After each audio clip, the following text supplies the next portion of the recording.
Hi, I'm Aaron Knightley. So I'm in London today interviewing a very good contact of mine, business owner, serial entrepreneur and investor.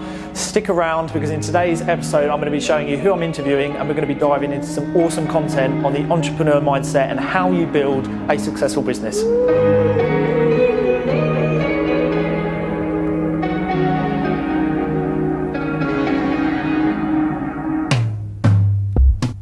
Hey everyone, welcome back to my channel. So I'm Aaron Knightley and today I'm blessed to invite Mark Wright, owner of Climb On. Mark is a good contact of mine, was an original guest twice on Knightley's Roundtable, and today I'm going to be interviewing Mark face to face. Really good to meet you, Mark. And it's great to see you in real life. Yeah, I know. It's amazing to come to Mark's offices here in London. I'm really excited. I get along with you very well, Mark. Really humble. And going to dive into some awesome content today and just hopefully drain more knowledge out of you than you've already given us. So I do really appreciate your time, firstly. So for the audience, Mark, I'm sure many people have already attended the Knightley's Roundtable or watched the previous episode that I've got on my YouTube channel. But for those who haven't, just that 30,000 foot view of who you are, just a very overview, summary, and where you are now. Well, Aaron, it's good to be with you. Thank you for inviting me back on to your roundtable and your podcast. Your audience is so engaged, and you know the questions I was asked in your live event was, you know, some amazing stuff, and it's great to see people wanting to expand their knowledge and their business, and particularly the times we're going through. Knowledge is really powerful right now. For those that don't know me, my name is Mark Wright, not the one from The Only Ways Essex. Yeah. People often get us confused, but I'm the business one. I'm Lord Sugar's business partner. I won the BBC Apprentice in 2014, UK Entrepreneur in 2018, Entrepreneurs Team of the Year in the UK in 2019, listed on Forbes 30 under 30 for media and marketing. And that's really my story. I came to the UK in 2012 with a backpack, few pairs of jeans and a shirt and 170 pounds. You know, 9 years later, here we are. My business partner is one of the most successful businessmen in the world. Yeah. I've won a pretty big TV show, but what I've gained and gleaned over the last 9 years isn't money, isn't opportunity, it's knowledge. I've been lucky to be around some of the best business people in the world, and I owe it as my responsibility, I believe, to pass that knowledge on, and that's why I really enjoy doing things like this. Well, firstly, I really appreciate you doing it because I know you don't have to do it, and you know the fact that we've got the time and we can take all this information is amazing. So, you know, I know of your backstory, where you are now, but for those that the times that we're in with COVID and everything that's changed and businesses having to adapt. So the first question really is, how can someone go about in today's economy, what's changed, knowing how we've had to adapt, especially with a lot of businesses that have had to move online, seeing businesses that have folded, not moved in time. How can someone go about building a successful business? What would be the key points on starting a business? Well, there's never been an easier time to start a business. For me, everything is moving online. Whether you like it or not, customers are always going to compare every business to Amazon now. You can get it easy and you can get it fast. Yeah. So it doesn't matter what your product is, what your business is, it needs to be online, it needs to be easily accessible, and it has to do what it's going to do fast. Because we're getting compared to the big boys, whether you like it or not. There's never been a better opportunity to be an entrepreneur, and it's never been easier. So if we've got tools available, you've just got to find something that you love doing. Yeah. Don't go into an industry just because someone else is passionate about it or someone else is making money in it. Go into something that you know. One of the fundamental mistakes failing business owners have made is going into an industry that they heard down the pub that someone else is making money in. They go into it, they don't know what they're doing, and they lose money. Okay, we've all heard that story. Whenever I mentor people, whenever I've worked with successful people, it's because they love what they do. And I know that's like that old cliche and we've heard it so many times, but if I show you a good business, I bet you there's a director and an owner in that business that loves their sector, that loves what they're doing. And you can almost see it when you meet great entrepreneurs, the passion of what they're doing is coming through them, whether that's video, whether that's Elon Musk with Tesla, whether that was Steve Jobs with, you know, you've reminded me in your turtleneck there of Steve Jobs. the passion is flowing out of them, and then the success follows. If you get into something for money, it's not going to work. If you get into something for knowledge and to give back, you will make money. And all I would say is do whatever you want to do right now, as long as you know your sector and you make sure that you can serve your people online. Yeah. So my question on that is that where there are so many options for someone who wants to build a business, or someone who has that entrepreneurial spark, you know, that feeling that you get when you're younger and you think, I know I want to do something, I don't want to do the 9 to 5, but there are so many options where it's promoted on social media, YouTube, there's so much marketing in your face of drop shipping, Amazon, writing a book, YouTube, you know, everything. How does someone focus on something, or do they just go through the motion and they just tick things off and go, I tried it, move on, I tried it, move on? How do you filter it? The latter. Yeah. You know, there's no way to find what you enjoy unless you try things. You've got to get in and out of things as quickly as possible, whether that's going and offering your services to a company to learn what they do, whether that's just starting a business, seeing if you like it and then trying something else. But it is about trying multiple things until you find that one thing that doesn't feel like work anymore. I remember I worked in a restaurant, a shoe shop, I did car washes, I did absolutely everything, and everything felt like work. It sucked. I remember when I worked in a restaurant, I'd take someone's order, I'd get to the till, I couldn't remember the order, I couldn't read my own handwriting, and I was sucked at being a waiter, and I was like, I hate this, it feels like work, I'm getting paid crap money and I'm not enjoying it. Next job, hated it. Next job, hated it. Next job, hated it. Then all of a sudden I fell into digital marketing and I bloody loved it. Didn't feel like work, I was really good at it, I started making money from it, and the light bulb just went off. It's like, this is the thing for me. So it's just about trying lots of different things until you find what's right for you. If you're sitting in your job and you're looking at the clock waiting for 5 o'clock, that's the first sign you're in the wrong career. Yeah. So it's funny because I did something very similar. I went from one thing to the other and I just couldn't settle. And one thing that I explain to my audience, and I try and push back on, and as you know in my YouTube videos, I try and go against the grain in the sense that this whole thing about FOMO, about fear of missing out, you know, 1 minute it's Forex, 1 minute it's crypto, everything's sort of in your face. And is it a case of you dip your toe in, you try it, you know, because I think for me, to commit to something, I have to have the education to do it. I can't just go in blind. So the education has to be there for me.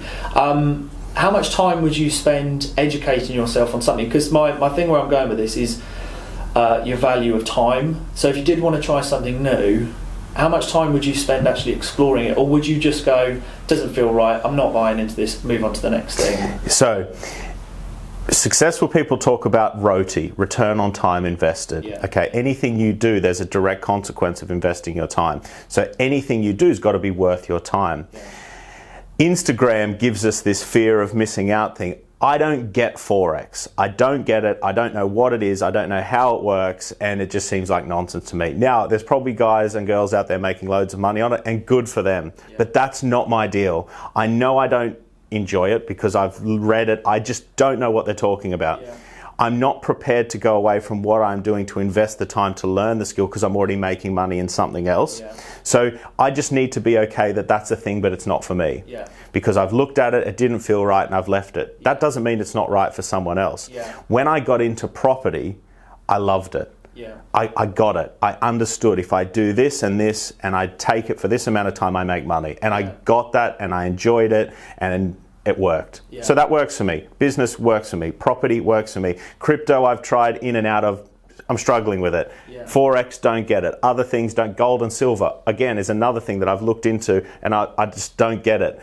So, and what I've learnt with really successful people is I've asked these questions to Lord Sugar, I've asked them to Grant Cardone, I've asked them to other successful billionaires, and when you cross into an area that they don't know about, they tell you they don't know about it and they tell you that they're not interested. They don't have that FOMO of, because someone's making 20 grand in Forex, they need to be in Forex.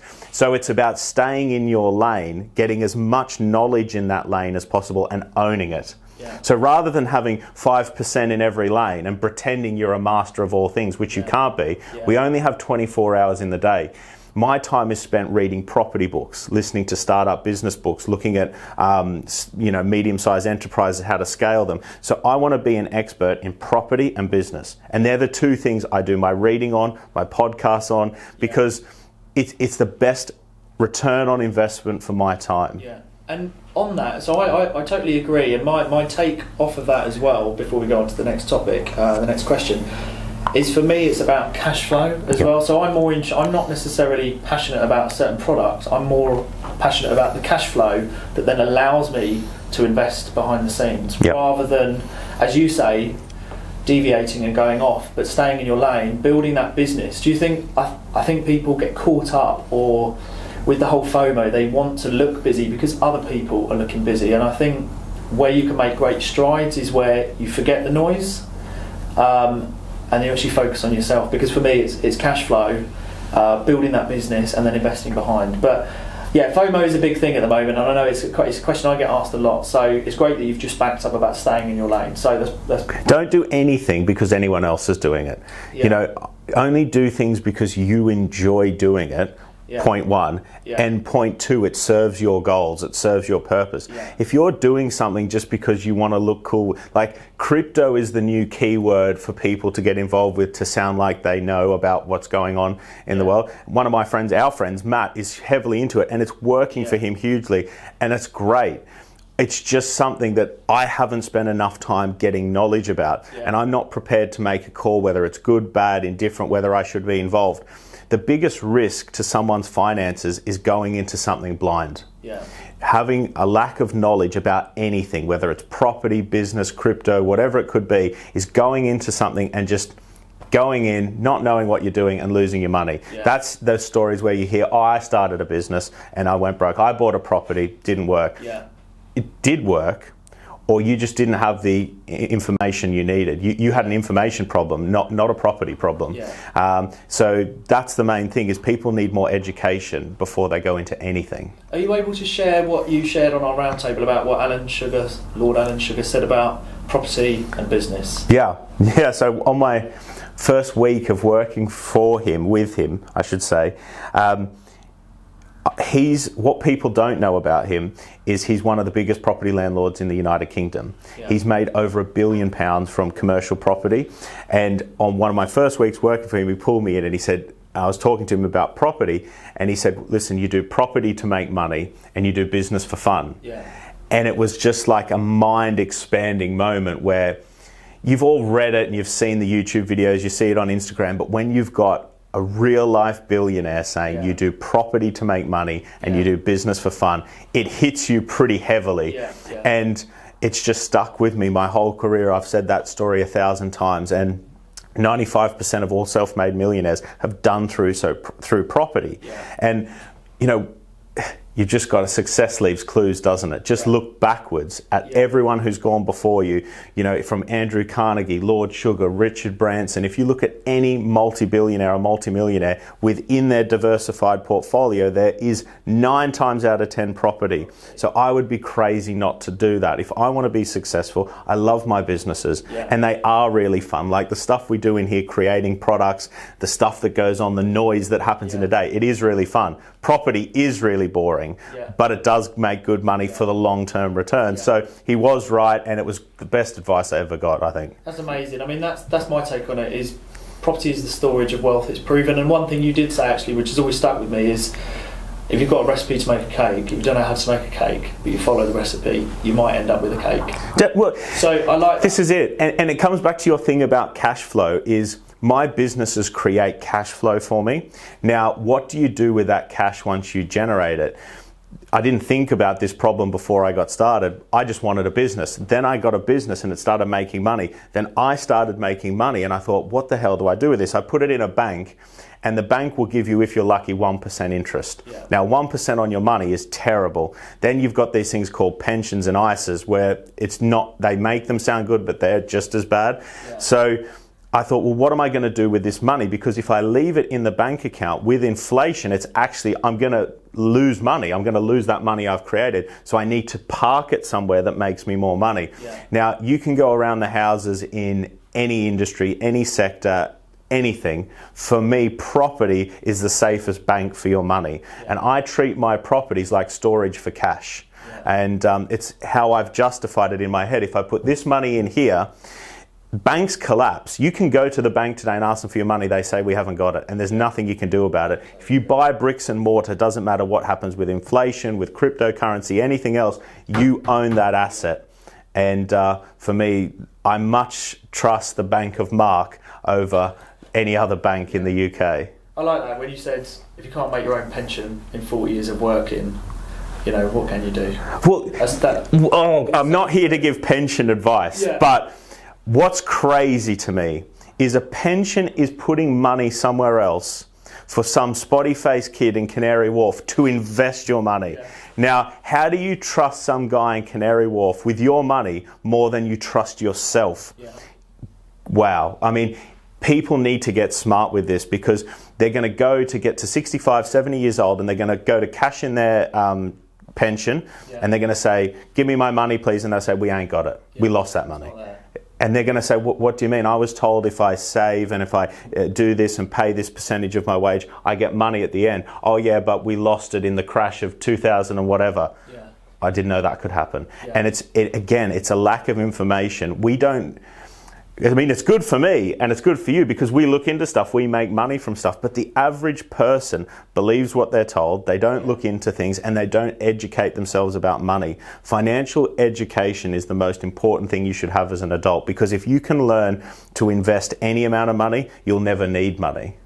See, that's the thing, is with education, my whole thing is that there is so many resources out there to learn all of this, and it is just that lack of knowledge that people aren't aware of yet. So it's content like this which hopefully sparks that sort of part in the brain that going, oh, am I missing a trick here? Because that is what it is. This is just lack of knowledge. So some absolute gems shared there. So just moving on to the next topic, the next question here is being an entrepreneur and the mindset and wanting to do more, whether it's in property, business, whatever it is, what have been the biggest takeaways for you? And I mean this in the sense of having the idea, putting it in place and pulling the trigger, because I know so many people who, this is a quote I'm going to put in my new book, is that no one wants to be that granddad. No one wants to talk to that uncle at Christmas where he tells you everything he knows and you say, did you do that? Oh no, I just know it.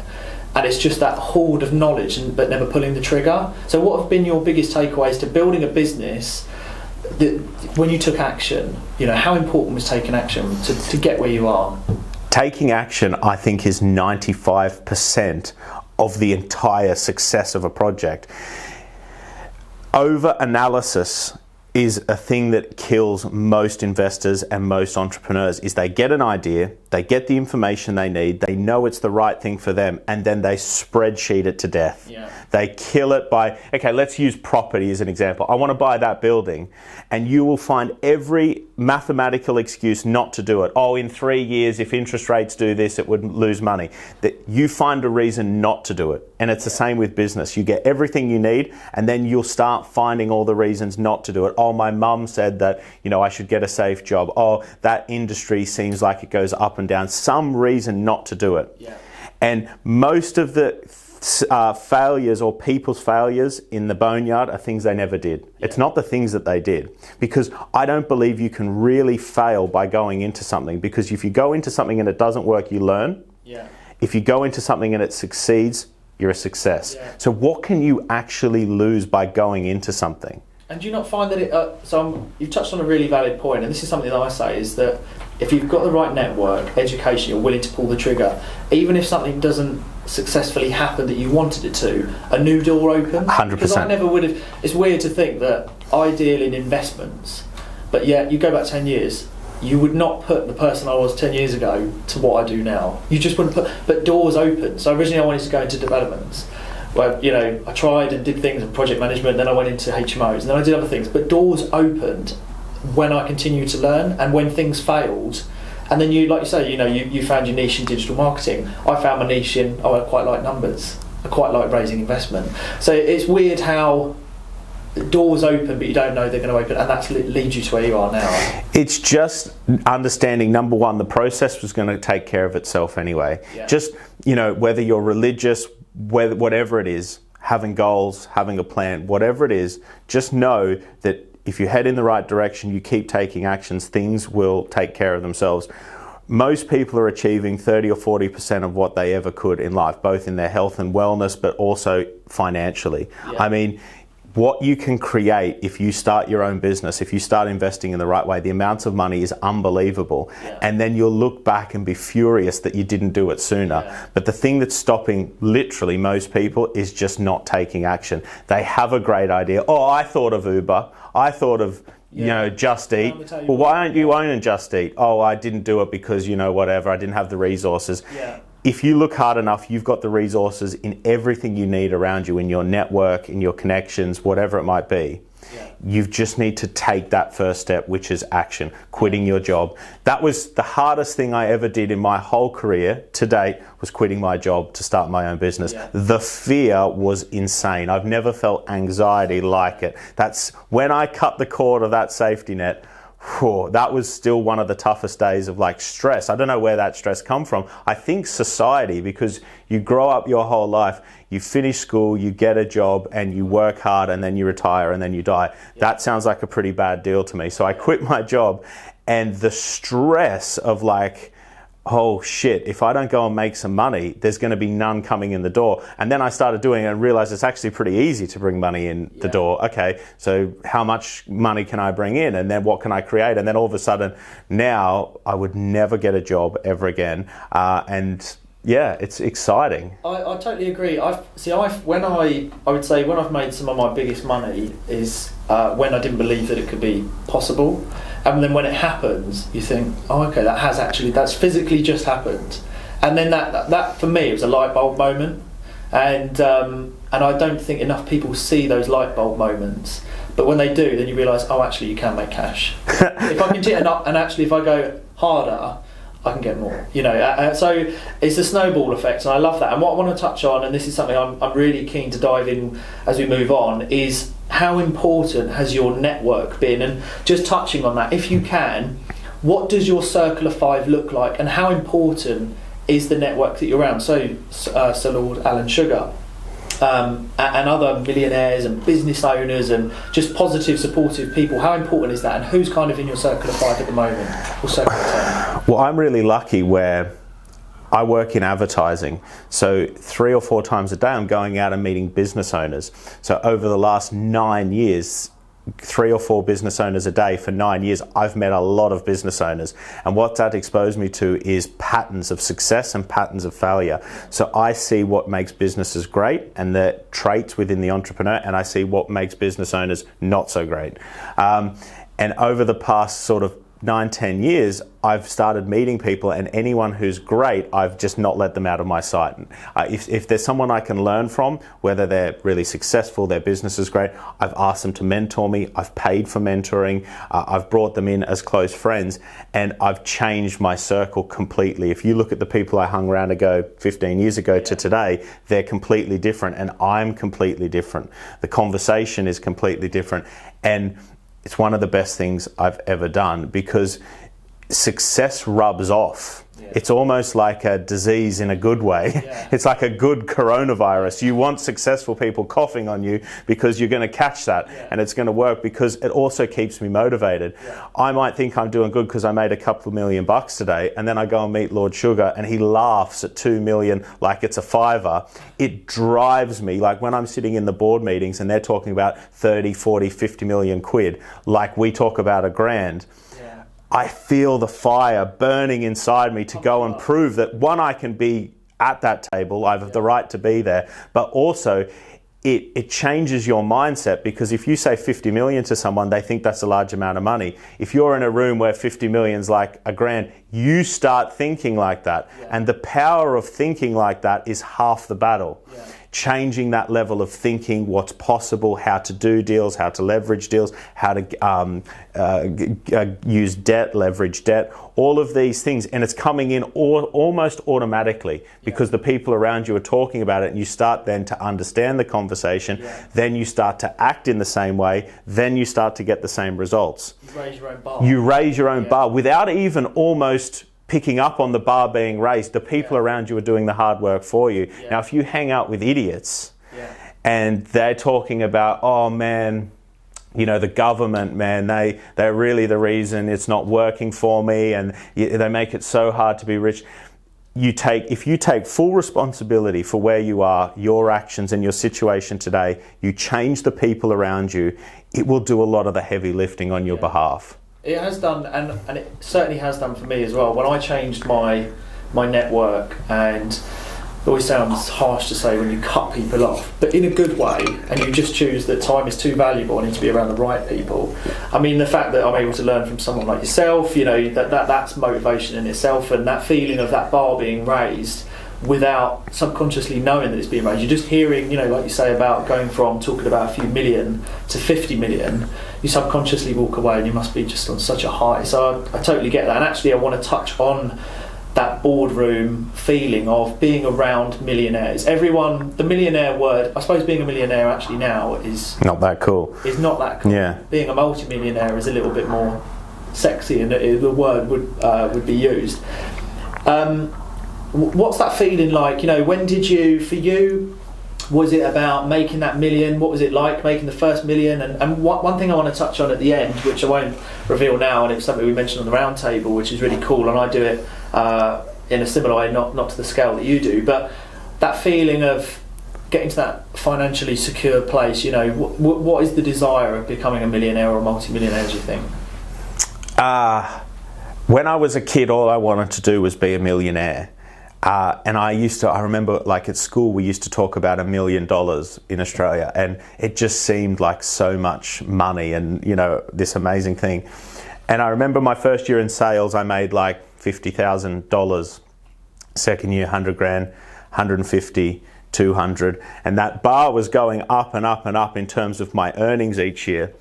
But what I found quite quickly is, particularly at employment stages, my expenses were rising with my income. I never actually felt at that point any richer, because when you start making 150 grand, 200 grand, you start eating at nicer places. Instead of a £10 t-shirt, you start wearing a £50 t-shirt. So your expenses just rise at the same level of your income almost automatically. It's really strange. It's almost like there's something in your brain when you go to buy something, it weighs up almost like a P&L on the inside of I'm making a bit more, I can spend a bit more, and that all adds up to that buffer almost moving up and down at the same rate.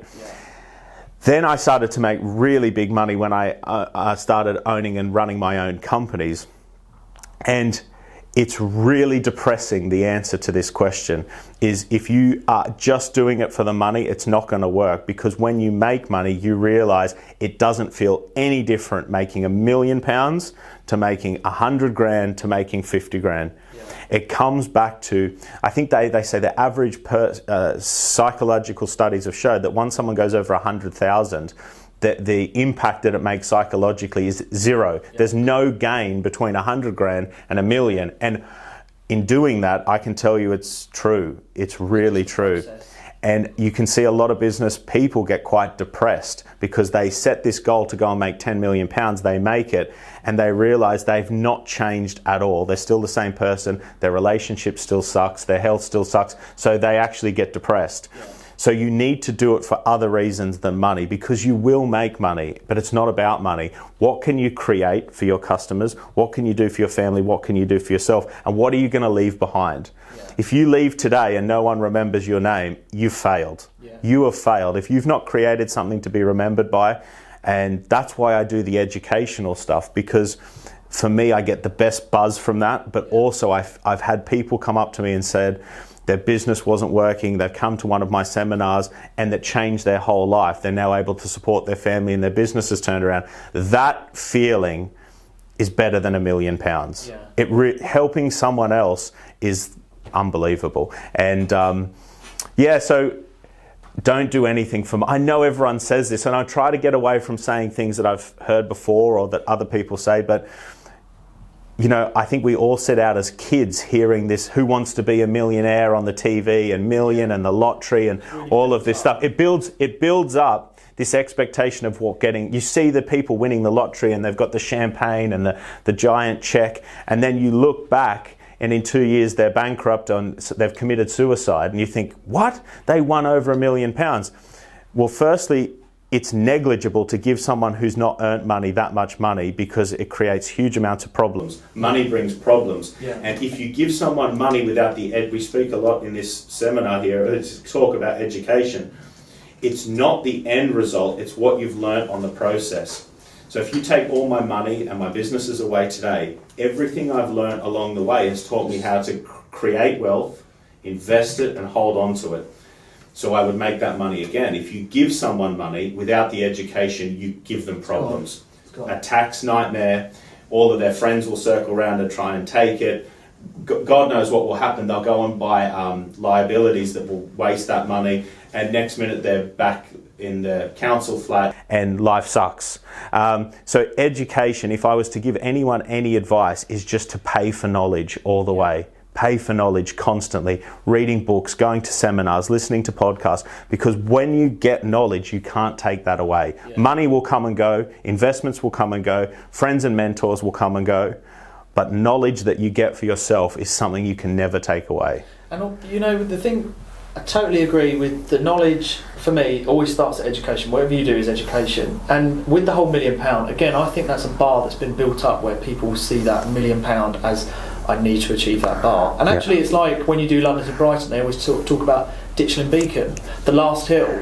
And you know, I managed to get up the hill, whether people believe me or not. I didn't get off my bike, but people built the hill up. So people failed before they reached the hill. Because it was hid here. Because it was talked about so much, and I think £1 million is talked about so much. But I do believe people could make £1 million and go on to push further if they just focused and concentrated on it. So I love that. Now, just moving on to a different topic, different question, is partnering with a billionaire. Yeah. What has been 3 top takeaways that spring to mind that you could share with the audience of working with a billionaire, and what comes from that? We were just speaking about making £1 million. If you want to make £1 million in your life, and let me rephrase that, if you want to earn £1 million, because no one makes money. The only people who make money work in a mint. The rest of us have to earn money. If you want to make £1 million and you set that as your goal, you'll make £1 million. If you want to make £1 million, you should set your goal to make 10 million. You will never exceed your highest expectation of yourself. And you should set your goals ridiculously high. If you want to make 10 million, set it as $1 billion. And working with a billionaire, what it has taught me is the self-belief that successful people have is unbelievable. They believe unequivocally in themselves, because to get to that level, you've got to create something amazing, whether that's great products, a huge business. And to do that is really tough. And along the way, you're going to have ideas where people don't believe in. You'll be in a room where everyone in the room doesn't believe in your idea, and you still push forward. That's made you £1 billion. And it's that self-belief and that execution and that passion in what you're doing that's unbelievable. And anyone in the room cannot believe in you, but you believe that you're heading in the right direction. And it's that self-esteem and self-belief which is really powerful and gets people on your mission. Setting goals that are just ridiculous, that sound mental to other people, but sound okay to you. They're the goals that you need to set. And, you know, if you're going to win a 100-meter race, a running race like Usain Bolt, your goal is not to run 100 meters. You want to run 110 meters. Yeah. You like your London and Brighton analogy is you want to set it 10 miles more than the actual finish line, because if you're creating barriers in your own mindset, that's most of the problems we're facing in everyday life is in here, not anywhere else.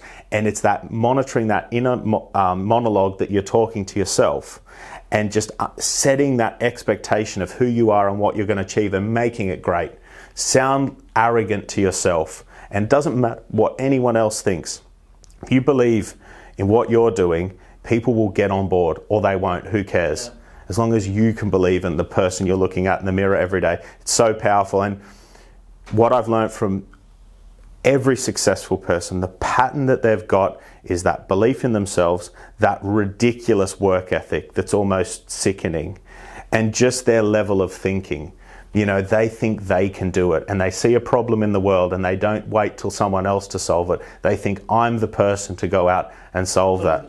They just pull the trigger. And you know, I've said it a few times, and I'm not referencing Lord Sugar or anyone specifically here, but I've sat in a room with billionaires and they're dumb. They are dumb as dog shit, and it's almost their stupidity that's created their success, because they see an opportunity and they just go into it. They don't get all the Excel spreadsheets up and figure out what could go wrong in 5 years' time. They buy the deal. Do you not find that's like Donald Trump?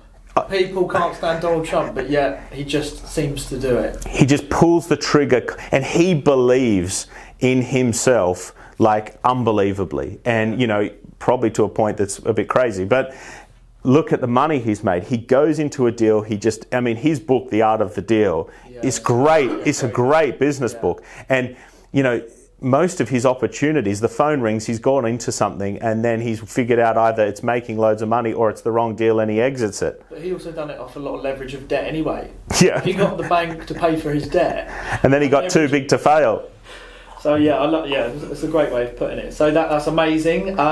Just on the last few here, Mark, and that is ignoring the BS. So someone to really make strides, not take steps. I always find people hit that Bernard's watch by watching other people, by listening to what they hear on social media. You know, that whole FOMO and getting caught up with what they see and not focusing on themselves. So actually turning on flight mode on their phone is probably the best thing to do for a few hours a day and concentrate on what they're doing. So how do you ignore the BS? I know you're very focused, you're very driven anyway, but to anyone who is perhaps caught up with looking at what someone else is doing and they've just wasted 2 hours and they should have been working on themselves, what advice could you give to someone ignoring the BS? Get selfish.